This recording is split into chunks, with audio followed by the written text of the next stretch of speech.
So, some of you ladies have gone through your emotional healing journey, right? Some of you are, healed emotionally, but you're still single and you don't want to be single still. You want to be in a relationship, okay? The reason why you are still single, even after healing yourself emotionally, is because emotional healing does not change how you show up in relationships. And we're going to unpack that in this video. One thing healing, because a lot of women are, almost every woman today is on some healing journey, there's some healing journey that. You hear that a lot, on these social media streets. It's all these buzzwords, therapy language and stuff like that. Oh, I'm on my healing journey. So let me help you out, ladies. Healing just made you self aware. You see, healing teaches you what your triggers are.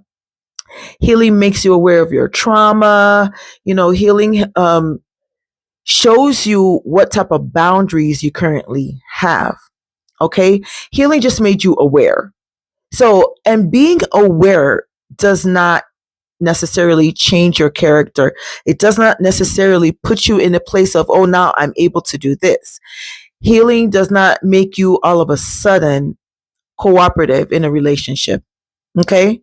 No, it does not. It heightens your awareness. Or if you were never aware of what you were, your healing journey would just expose you to who you really are. Then, step 2 is where you start making changes. But if you only did step 1, which is actually go through the entire healing, then I see why you're still single. That's because you didn't cross over to step 2, which is where you begin to implement. Okay, now that you're aware of your triggers, now that you are aware of your whatever boundaries you had or didn't have, now that you're aware of your trauma, what are you going to do about this new awareness? That's the step that I see a lot of women keep skipping. Women who I personally know, and especially women on these social media platforms, they're skipping the step of what to do now that I have healed. How do I correct the things that I was exposed to that within me that were working against me? How do I correct that?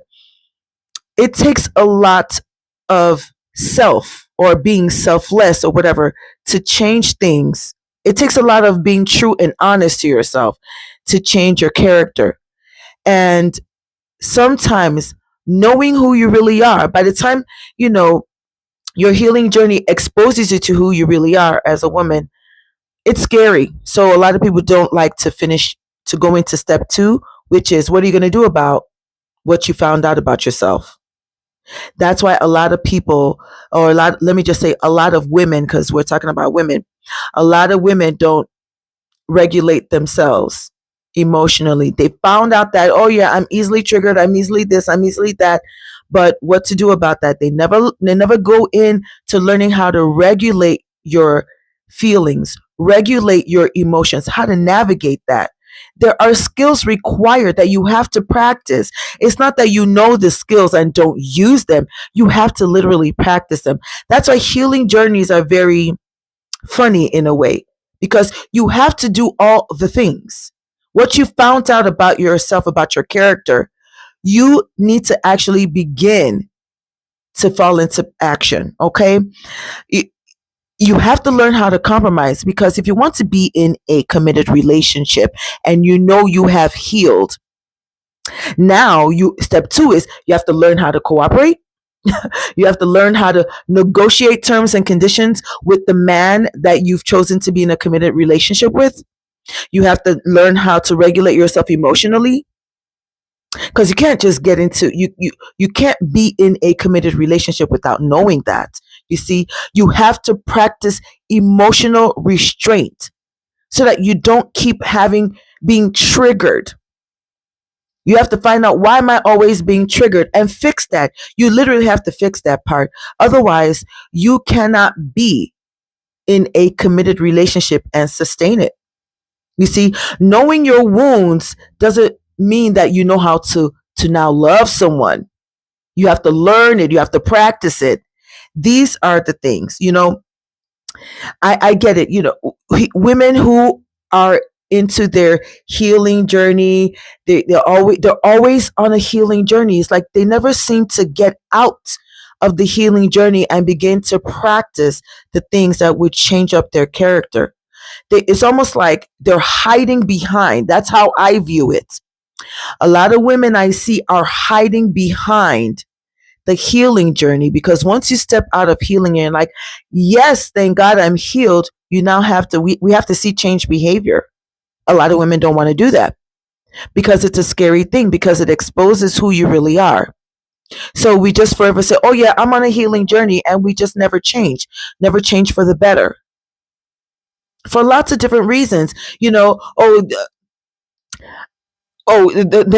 women would say things like, never settle. I'm on my healing journey, so I'm not going to settle. Why do women think that they're settling when it's usually the other way around? The man is settling for you. You're most likely not even on his level, so he's settling for you. Because women are always looking for a man higher and greater than themselves. You got more money, you got more education, you got more accolades, you have a great job, a job greater than mine, businesses and everything.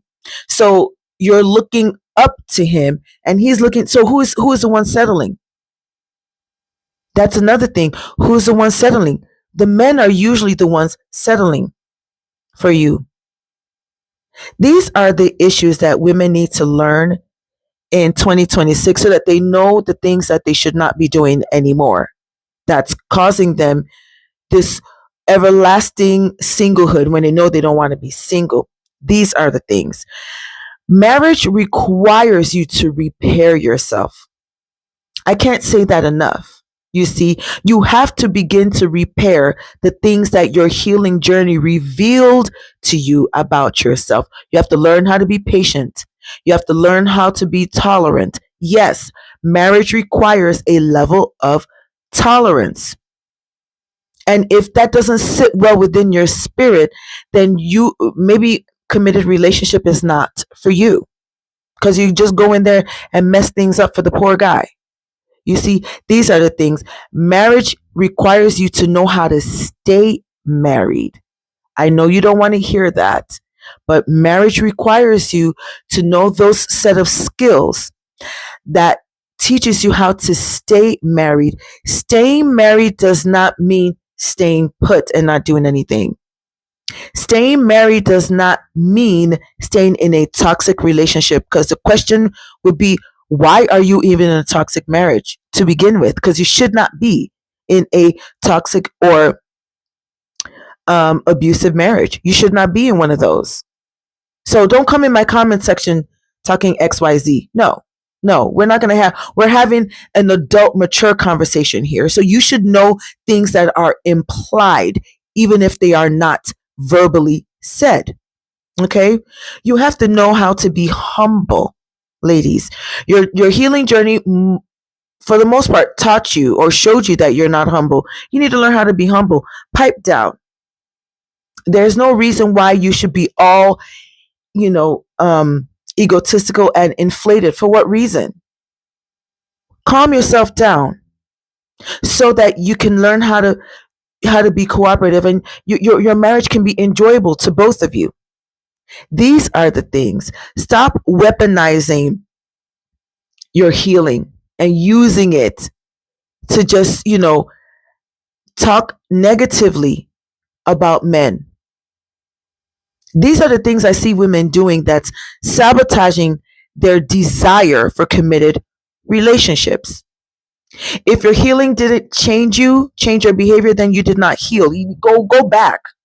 Go back into your healing journey and start from the top and do it all over again. These are the things. Once you cross over step 1, which is healing, you got to go into step 2, which is now changing the way you move, the way you talk, the way you think, your perspective about marriage, your perspective about committed relationships, And most importantly, your perspective about men. You can't say things like, oh, I want a committed relationship, I want to be married, but you talk negatively about men. You call them dusty, crusty, musty, ashy bums, whatever you call them.